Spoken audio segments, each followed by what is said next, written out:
If you had a patient come to you with symptoms consistent with pudendal neuralgia, tell us your treatment protocol. So our treatment protocol is when patient comes to see me, the first thing before they see me, they actually get our own pudendal protocol MRI that is done in our hospital.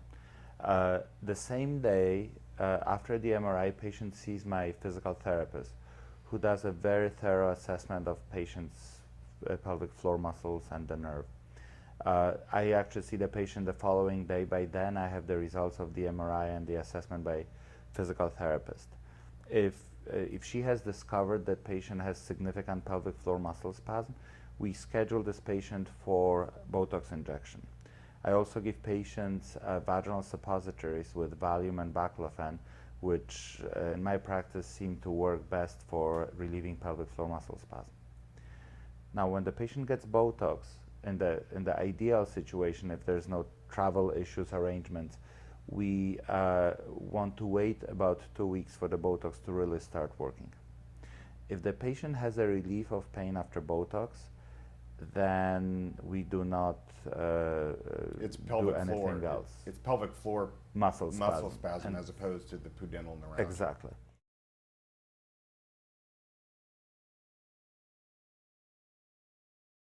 If patient does not have a relief of pain with Botox, then the next step is we offer them 3 CT-guided pudendal nerve blocks. They're done by interventional radiologists in my institution. Again, it's a local anesthetic and a steroid.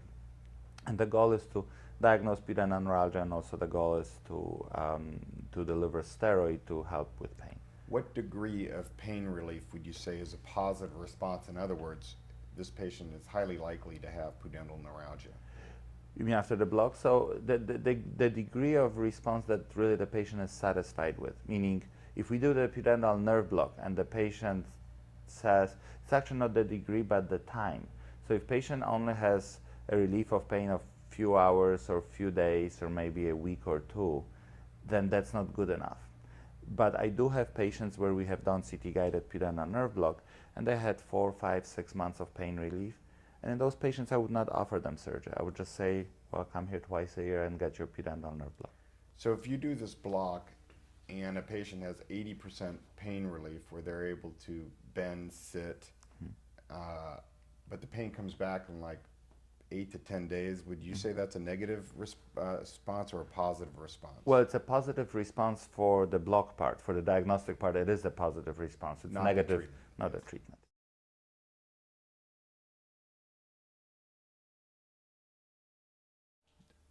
Doctor, so we've done the block and the patient has a positive response to improvement. They have pudendal neuralgia. They have the mesh. What are you doing now? Well, if nothing else has helped, meaning the blocks, the Botox, we proceed with surgical removal of the mesh. And I strongly believe that the entire mesh has to be removed, meaning not only the part that is in the vagina, but also the arms of the mesh that go deep into the body. And that can only be achieved if the surgery is done both vaginally and intra-abdominally. So we do the vaginal, we start with the vaginal part and free up the vaginal part of the mesh. So you're opening up the vagina with retractors and Yes. you're looking there. And we free up the part of the mesh in the vagina, so it's basically loose but still attached to the arms. And that's the key. That's the only way you can find the arms, if they're attached to that part in the vagina. And then we use the surgical robot, and we make 5 little incisions in the abdomen, and we go in and we find where the arms of the mesh are.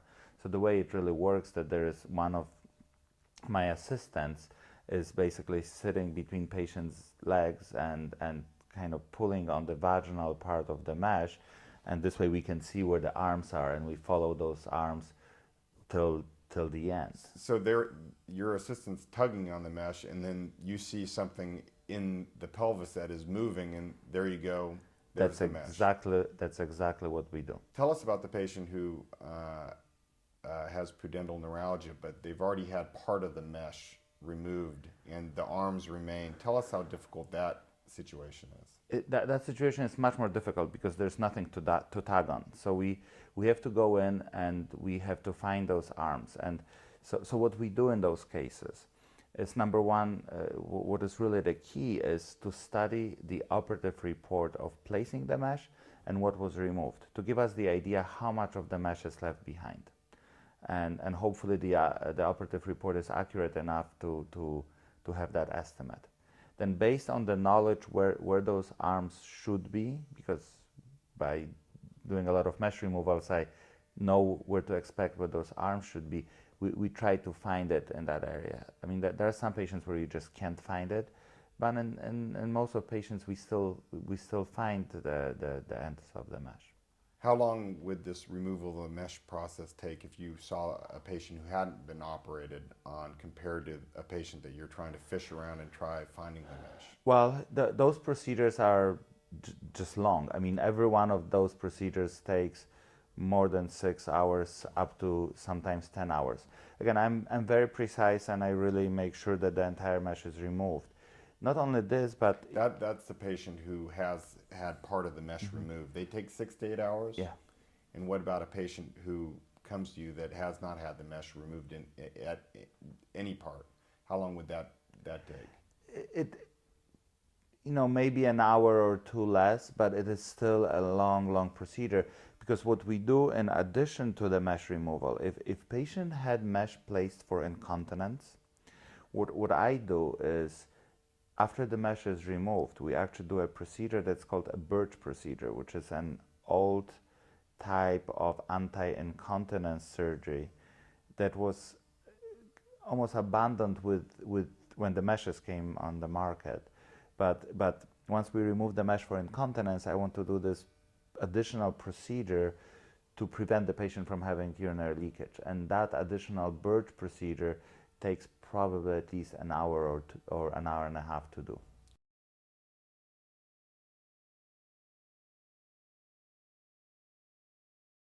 So at this point, when the pain continues, we try in my practice to determine where the nerve compression is. So the next step that we actually do is we do ultrasound guided selective blocks of the branches of the pudendal nerve. So under the ultrasound guidance, we can block the perineal branch, we can block the clitoral branch. We're not that good blocking the rectal branch.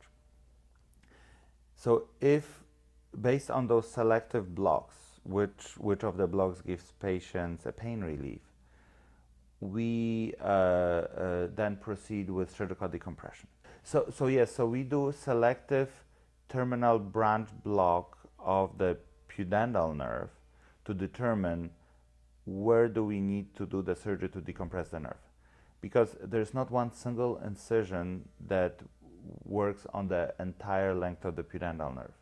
So we can either make the incision on a buttock, and that is the incision to decompress the main trunk of the nerve. But if we think that what is compressed is either perineal or clitoral branch, then the incision will go on the perineum, not on the buttock. We do rub the nerve at the end of surgery in this nerve rub to prevent the nerve scarring. And there's several different nerve rubs to prevent it from re-scarring after surgery.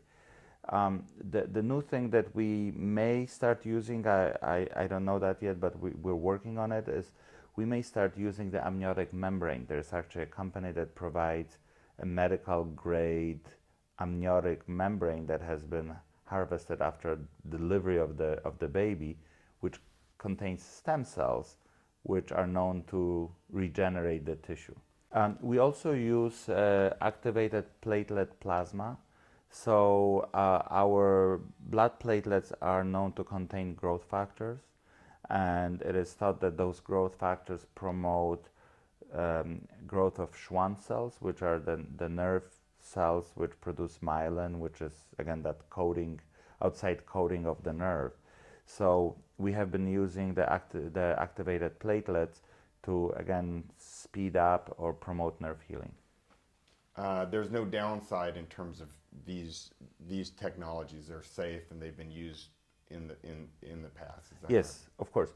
I mean, as far as using platelets, there are patients' own platelets from their own blood, and those nerve wraps have been used extensively on other nerve surgeries. The other thing that we do that is, I think, unique in our surgeon, I think that actually may be one of the most important things, is that we place a Marcaine pain pump right next to the nerve. It drips Marcaine on the nerve for about 2 weeks after surgery. So the idea of doing it is to desensitize the nerve and desensitize the spinal cord. Because I believe that patients that have severe neuropathic pelvic pain, such as those patients, they develop this central sensitization phenomenon in the spinal cord, where which is somewhat like a program pain, like a phantom pain, program pain. So it's a circle of pain that you're yes, trying to break. So you're breaking that by basically desensitizing the nerve for long enough. So I think by placing that pain pump, I think that is a real game changer. The other thing that we do for those patients is that during surgery, those patients get ketamine infusion. Ketamine is a medication that is known to reverse that central sensitization. And in a way, I really think that the neuropathic pelvic pain is like having a regional, the CRP, complex regional reflex sympathetic dystrophy. Reflex sympathetic dystrophy of the pelvis. That's exactly what it is. That's why the patients who are, when they're under anesthesia, they get ketamine infusion, and we usually keep them in the hospital for a day or two on fairly high dose ketamine infusion to reverse that RSD symptoms. That's the allodynia, the pain with tight wearing pants, is that correct? Yes.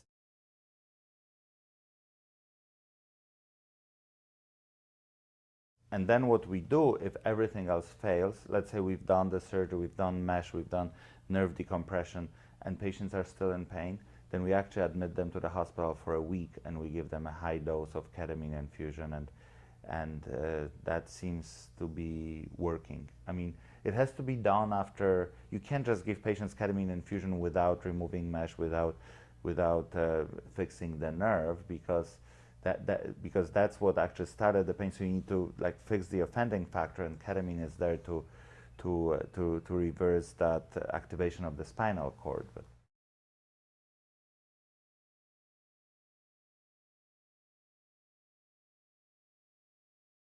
we remove the mesh and do the decompression of the nerve in that operator membrane. So we do it with a surgical robot, and basically the idea is the same. We follow the operator nerve as it comes to that point where it exits the pelvis. That's most common area of the compression of the operator nerve. So we free that nerve up from any scar tissue. Again, we wrap the nerve in the protective wrap, and we also use platelets and the pain pump. So basically we repeat all the steps of pudendal nerve decompression.